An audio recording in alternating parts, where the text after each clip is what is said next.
This is the plan. This is the plan of the god. Hallelujah. ఇంకొక మాట ఉంటుంది అక్కడ, అప్పుడే దేవుడు ఆ జీవవృక్ష ఫలాన్ని ఇవ్వచ్చు ఆదాంకి. ఒక 5 minutes తీసుకోవాలా? Just 5 minutes. 5 minutes తీసుకోవాలి. ఎంతమందికి ఇష్టం? అందరా? ఓకే. ఇప్పుడు ఆ అవ్వ పండు తిన్నప్పుడు పక్కన ఏముంది? జీవవృక్ష ఫలం ఉంది. హల్లెలూయా. అంటే జీవవృక్ష ఫలం కూడా తినొచ్చు. కానీ దేవుడు ఏం చేశాడు? ఆ జీవవృక్ష ఫలములను తినకుండా ఏం పెట్టాడు అక్కడ? వీళ్ళని గెంటేసి అక్కడ కర్కజ్వాలలు పెట్టాడట. హల్లెలూయా. ఎందుకంటే వీడు మనలో ఒకని వంటి వాడు, ఆయన కనుక తన చేయి చాపి జీవవృక్ష ఫలము తినునేమో అనుకొని దేవుడు వాళ్ళని ఏం చేశాడు? గెంటేసి అక్కడ కర్కజ్వాలలు పెట్టాడు. హల్లెలూయా. అక్కడ అదే చదవనా మళ్ళీ.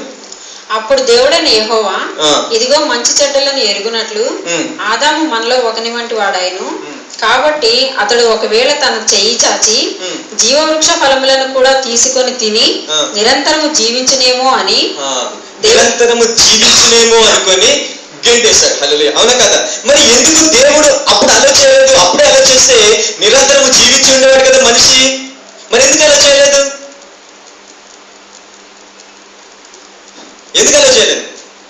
ఎందుకు అలా చేయలేదంటే మనిషి ఏ స్థితిలో ఉన్నాడు ఇప్పుడు?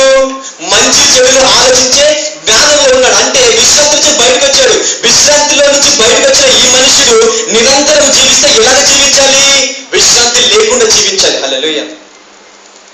విశ్రాంతి లేకుండా కష్టాల్లో, నష్టాల్లో, బాధల్లో, బలహీనతల్లో, రోగాలతో జీవించాలి. కాబట్టి ఆ స్థితిలో ఉన్న ఆ మనుషుడు ఆ జీవవృక్ష ఫలమును తినకుండా ఏం చేశాడు? అక్కడ కర్కజాలను నియమించి యేసుక్రీస్తు తర్వాత దాన్ని తీసివేసి ఆ విశ్రాంతిని మళ్ళీ అనుగ్రహించి జీవవృక్ష ఫలానికి మార్గాన్ని తెరిచాడు దేవుడు. హల్లెలూయా. ఈ స్టోరీ ఎంతమందికి అర్థమైంది? అప్పుడే తినొచ్చు. తింటే ఏం జరిగేది? అదే కష్టంలో ఉండేవాడు మనుషుడు. అదే చెమటోడ్చి, అలాగే కష్టపడి, అలాగే నష్టాల్లో ఉండి, అలాగే బలహీనతల్లో ఉండి, అదే శాపంలో ఉండి నిరంతరము జీవించేవాడంట. దేవుడితో సమానంగా చావు లేకుండా జీవించాడు. కానీ అలాగా జీవించడము దేవుడికి ఇష్టం లేదు. హల్లెలూయా. దేవుడికి ఇష్టం లేకుండా ఏం చేశాడు? ఆ జీవవృక్ష ఫలమును తినకుండా దానికి కర్కజాలను అమర్చేసి ఆ తర్వాత వచ్చే యేసుక్రీస్తు ద్వారా ఈ విశ్రాంతి కాలాన్ని మళ్ళీ అనుగ్రహించి ఆ జీవవృక్ష ఫలాన్ని తినే మార్గాన్ని యేసుక్రీస్తు ద్వారా ఓపెన్ చేశాడు. హల్లెలూయా. సిద్ధపరిచాడు. అంటే ఈరోజు మనము జీవవృక్ష ఫలాన్ని తినే అర్హత యేసుక్రీస్తు ద్వారా మనకి కలిగింది. హల్లెలూయా. ఇప్పుడు ఆయన ఆ కర్కజ్వాల ఎక్కడికి వెళ్ళింది? కర్కజ్వాల ఉంది కదా. యేసుక్రీస్తుని శిలువలో బల్లంతో పొడుస్తారు. హల్లెలూయా. అది ఎక్కడిది ఆ కర్కజ్వాల?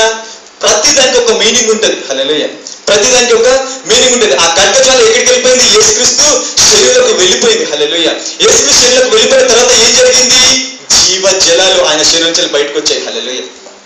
ఆయన పొడిచినప్పుడు ఏం జరిగింది? రక్తము, నీరు కారిందంట ఆయన శరీరం నుంచి. అంటే ఏంటి? జీవ వృక్షానికి మార్గము. హల్లెలూయా. ఆయన శరీరం నుంచి జీవ వృక్ష దారులు బయలుదేరాయి. ఎవరి కోసము? నీ కోసము, నా కోసము. హల్లెలూయా. ఈ రోజు మనం అది తిని తాగాలంట.